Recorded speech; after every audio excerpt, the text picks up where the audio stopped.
So over here on pitch one, we have got the Carlsberg 10s Cup final, and we have got the Mr. Browns boys taking on the Wild Dogs. Mr. Browns in the green, taking on the Wild Dogs in the green.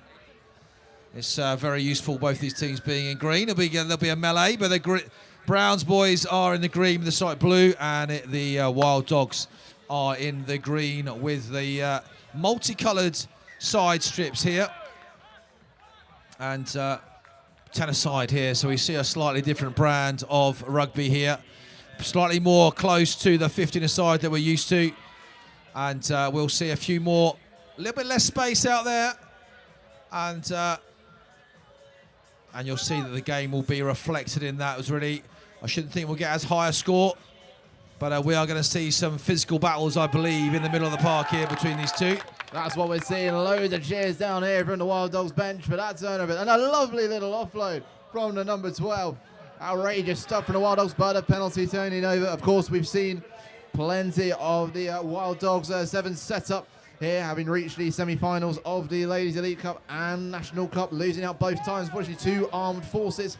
And this also could be in the 10s. This is their 10 side, looking to take the title here at Bournemouth Sevens 2022 with a kick of the dust. And here go Mr. Brown's boys. So I would say we've been treated to a pretty frenetic start, as probably predicted, really. These two teams are going to want to impose themselves physically on each other, and with less space, that's where opportunities are going to come.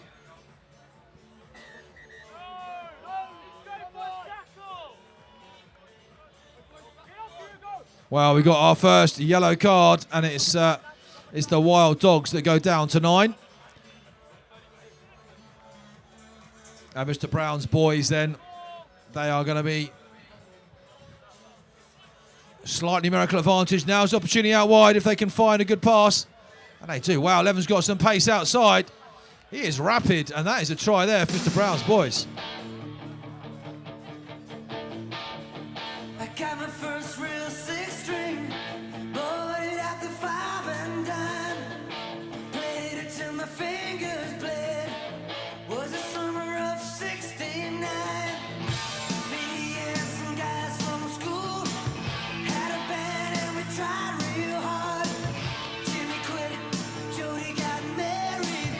Should've known we'd never get far.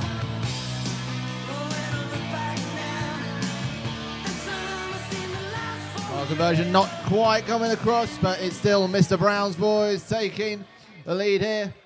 Glad to see you all enjoying the rugby down here on the sidelines in 11 heaven. So the Wild Dogs, well, until then, until that moment, the Wild Dogs had only conceded 12 points across all 5 matches up to this point here. So a really strong defense, but coming down, well, it's taking about 17, but what will happen now? Well, they haven't faced Mr. Brown's boys, have they? Clearly, and also going down to 9 is going to be a real advantage for Mr. Brown's boys over the next minute or so.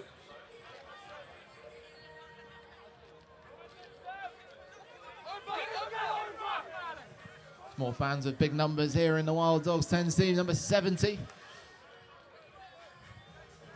That's the on, and here goes. I mean, it makes you wonder how many are in the team if they're up to 70.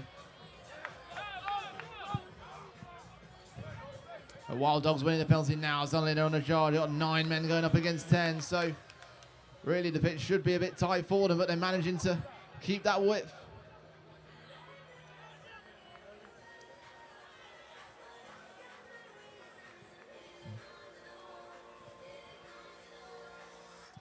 Nice little bounce, bit of composure, and just bouncing off the first tackle, and now charging away from the second. Amazing solo effort from our number 23. Is he going to get caught right at the last? Yes, he is. But what an individual effort there to take us up to the 5. Well, can the Wild Dogs convert this? 14, a barrel of a man. Not quite there, not quite over.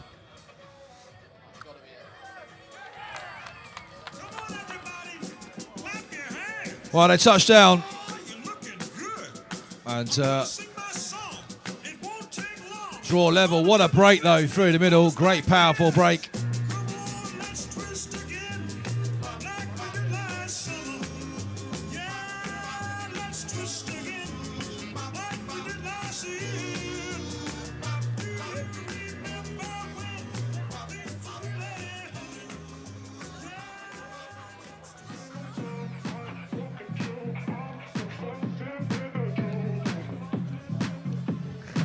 Well, the Wild Dogs have rolled on their number 17. He is a man mountain. His elbows do not touch his sides. They never will. It looks like he carries around carpets, and you can see he's prowling, looking for some contact. The big 17. Well, he might get it soon because Mr. Brown's boys are going to be running. Well, this free kick here. Yeah, we've been treated to a different brand of rugby, aren't we, with 10s? It's a bit more direct. You often see in set with our 7s teams, often they're waiting for those opportunities and keep possession, but you'd have to find, with those few more numbers, a bit more direct, try and secure it through their rucks. So we're going to see a bit more of a physical game here, I think, between these two. We'd normally with 7 side. There's 17 going in for his first touch and just manhandling him to the floor. Such was the power of it that his attempted offload backwards actually went forward and straight into Wild Dogs' possession, and it puts them on the charge. They win a penalty. Number 12 wasting no time getting this one going. Inside it comes to the number 9, trying to burst his way through the gap. The Wild Dogs find themselves in a strong position now, getting out wide, looking for the step inside. But how close this one is. They are getting close again. But this is where they felt they've conceded the penalty. And now Mr. Brown's boys surviving once again. And again, coming out on the charge.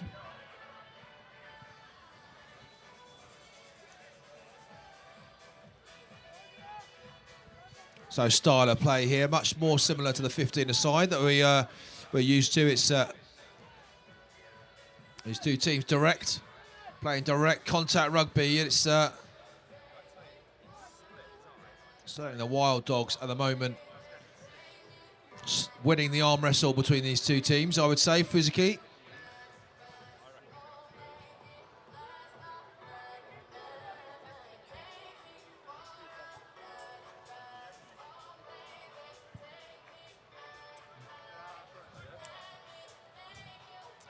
Well, coming onto the pitch now for the Wild Dogs is the number 10, who's taking a war paint to a new level. He's got a little Union Jack face paint on the side of his face. Great stuff from him.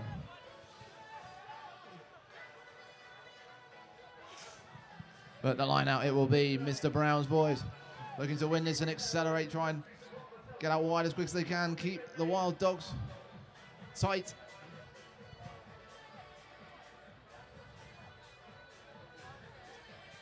Oh, a little bit of a dummy down there, and they do win it out the set piece, but kick it out, and that will bring this half to a close.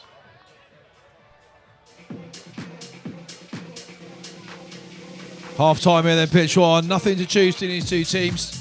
We're going to see a tight affair, 5-all. And I would say, really, you know, in reflection, Wild Dogs just winning the slight physical domination, but Mr. Brown's boys taking an opportunity early in that first half, so we'll see how it pans out in the second.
Oh, here we go again. All square in this Carlsberg 10s Cup final. As we start the second half. Will it be Mr. Brown's boys bully their way towards the win, or will the Wild Dogs find the winning formula? All right, now goes against the Wild Dogs. Goes for the Wild Dogs. For a knock on from Mr. Brown's boys, and they take the scrum.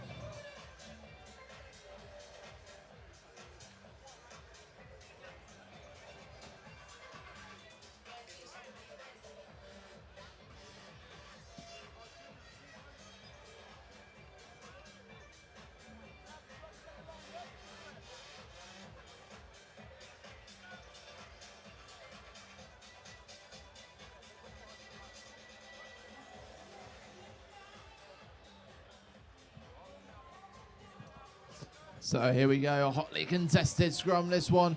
But Wild Dogs coming away with it.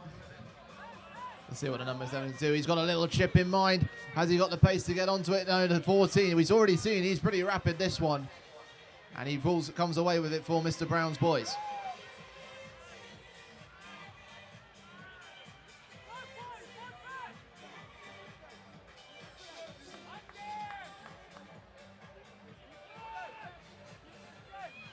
Well, great set of hands, Mr. Brown's boys. We're just in touch and looking sharp out there.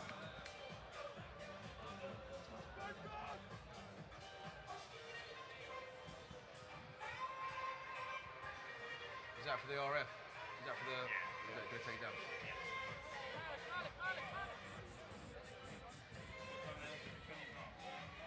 Yeah, 20 past ish. So after this, we've got the RCA girls going to be dancing for us after this. And then we have got our Challenge Cup final. A racing club are going to take on Speranza 22. And then after that, we have got some treat for you. We've got some guys going to be dropped from the sky, parachuting into pitch one here. That's going to be happening about 20 past 4. So lots of exciting things happening for you here on the pitch one. We've got 3 more finals for us to play here after this one. And the RCA girls will be dancing for us. And then we also will have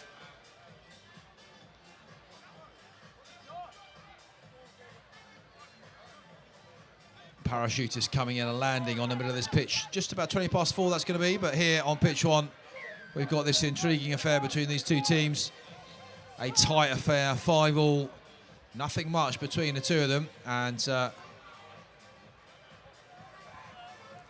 you got the feeling, really, Warren. One score is going to make a difference here, right? Oh, so well, at this stage it certainly is. And approaching the last 4 minutes of this one, where it's really crunch time out here. Every single move, every single step, everything has to be perfect in order to find that little gap in what is a really condensed space out there on the pitch for this Carlsberg 10s Cup final. Wild Dogs just starting to enjoy a little bit more possession at the moment, though. And maybe they will be the ones to have the edge because of it. We'll see whether they can get the direct hits on it and find that space by drawing the defenders in. We will see. Yeah, and although we're, we are being, it's a different game, isn't it? 10-a-side. I think the Wild Dogs are being really trying to use their physicality in this game, and Mr. Brown's boys, well, they use their hands really well, don't they? So it'll be interesting to see how this one pans out. But we've got a few minutes left. And the Wild Dogs knocking on the door. Number 7's trying to take them all on his own, but he's digging away and he's got them near to the 5 metre. Out of number 21. Now they've found a man on the outside. It just goes behind him. Can he skip his way through? Almost. But Wild Dogs still in possession. Just pitching camp at the moment inside the 22. Nice deep run from the 11. It's a big physical contest, and it's the defence of the Mr. Brown's boys that sees that pressure come away, and now they're going to come back. Well, great sealing off there from Brown's boy in defence, and they were under a lot of pressure from this Wild Dogs, and they still are. Well, unbelievably, Wild Dogs turning it over once again. And they're trying to classify. There's the rate, there's the gap, and there is the try.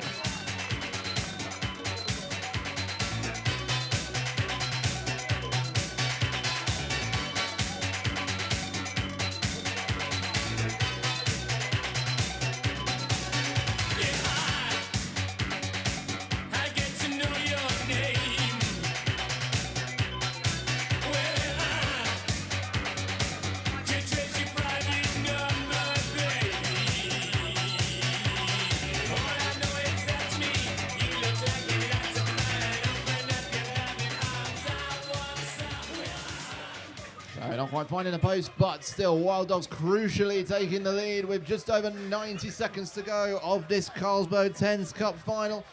Have Wild Dogs just dug out the victory for themselves here? Well, they might well have done here, but we have seen Mr. Brown's boys, move the ball well with their hands.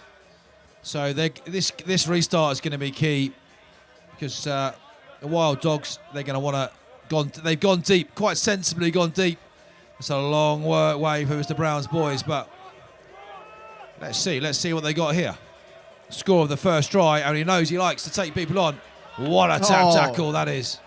And an acrobatic recovery as well. More roly-polies and gymnastics on display here on the main pitch at Bournemouth 7 2022 as it keeps it alive for Mr. Brown's boys.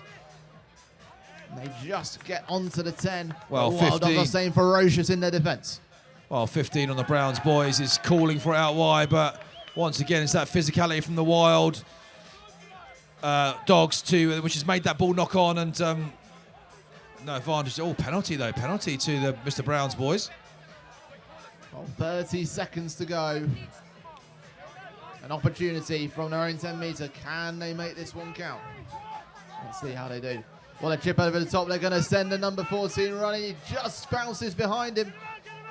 They try to keep it in, but it pushes out. Great defence on number 4. A little bit of shoving here and there. But there we go. Well, that was a lot of mini celebration, I would say, from the Wild Dogs on the side there. Happy with that defensive set. They really they went to their strength. Number 14 for Mr. Brown's boys. Well, he has shown some real pace, and he's a danger man for them, that's for sure. So great cover work, really, from the Wild Dogs. And now we'll be looking to gain possession, which they do really well off the base of that ruck. All they have to do is win it and kick it, and now the celebrations can start for the Wild Dogs. It's been a tightly fought contest here in the Carlsberg 10s Cup on the main pitch. But with a 10-5 win, your champions are the Wild Dogs. Full time here. Well, congratulations to the Wild Dogs. Winning that game, and narrowest the margins, just one score. We always felt like it'd be like that. We always felt like it was going to be a much tighter game. And they win. Congratulations to them. Commiserations